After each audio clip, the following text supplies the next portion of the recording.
Hello అండి, ఈరోజు మనము క్రిస్పీగా పొరలుగా కాజాలు ఎలా చేసుకోవాలో చూద్దాం రండి. ఒక కప్పు మైదా పిండి వేసాను. ఒక కప్పు మైదా పిండి ఒక బౌల్లోకి వేసి అందులోనే ఒక స్పూను నెయ్యి వేసాను. నెయ్యి పిండికి అంతా బాగా పట్టేటట్లు ఇలా కలుపుకోవాలి. ఇలా కలుపుకున్న తర్వాత ఇందులోనే కొద్దిగా సాల్ట్ కూడా వేసుకోవాలి.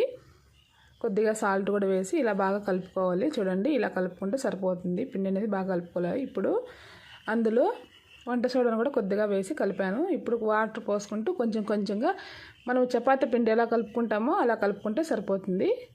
చూడండి, ఇలా బాగా కలుపుకున్న తర్వాత ఇప్పుడు పక్కన ఉంచుకుందాం.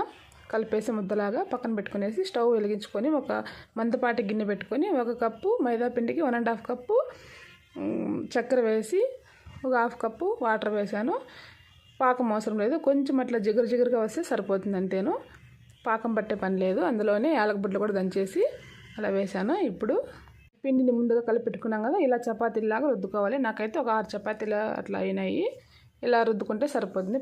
పొడి పిండి చల్లుకొని మనం రుద్దుకున్న చపాతీని వేసి దానిపైన ఆయిల్ కానీ నెయ్యి అయినా వేసుకోవచ్చు. పొడి పిండి చల్లుకోవాలి.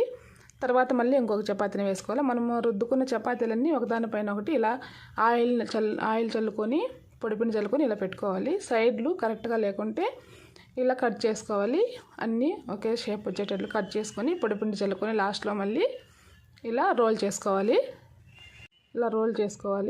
చూడండి, ఇలా రోల్ చేసుకున్న తర్వాత లాస్ట్లో తడి చేసుకొని చేతికి ఇలా రోల్ని క్లోజ్ చేసుకోవాలి. క్లోజ్ చేసుకొని మనకు కావాల్సినంత సైజులో కట్ చేసుకోవచ్చు. నేనైతే కొంచెం పెద్దగా కట్ చేసుకున్నాను. ఇలా కట్ చేసుకున్న తర్వాత ఇలా ఏలుతో కానీ చపాతీ కర్రతో కానీ ఇలా ఫ్రెష్ చేసుకోవాలి. ఇలా ఫ్రెష్ చేసుకొని అన్నీ ఒక ప్లేట్లోకి పెట్టుకున్నాను. చూడండి, చాలా బాగా వస్తాయి. ఇప్పుడు ఆయిల్ హీట్కి ఉంటుంది కదా, ఒక్కొక్కటిగా ఇలా వేసుకుందాం. చూడండి, అన్నీ ఒక్కొక్కటిగా వేసుకొని ఆయిల్ మాత్రం గోరువెచ్చగా ఉన్నప్పుడే ఇవన్నీ వేసుకొని కాల్చుకోవాలి. మంట మీడియం ఫ్లేమ్లో పెట్టుకొని వేయించుకోవాలి.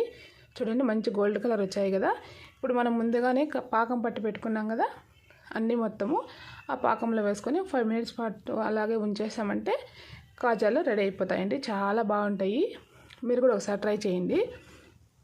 పిల్లలకు ఈవినింగ్ స్నాక్స్కి ఇలా చేసి పెడితే చాలా బాగా తింటారు. చూడండి, పొరలుగా క్రిస్పీగా చాలా బాగుంటాయి. మీరు కూడా ఒకసారి ట్రై చేసి ఎలా వచ్చాయి కామెంట్ చేయండి. ప్లీజ్ లైక్ చేయండి, సబ్స్క్రైబ్ చేసుకోండి.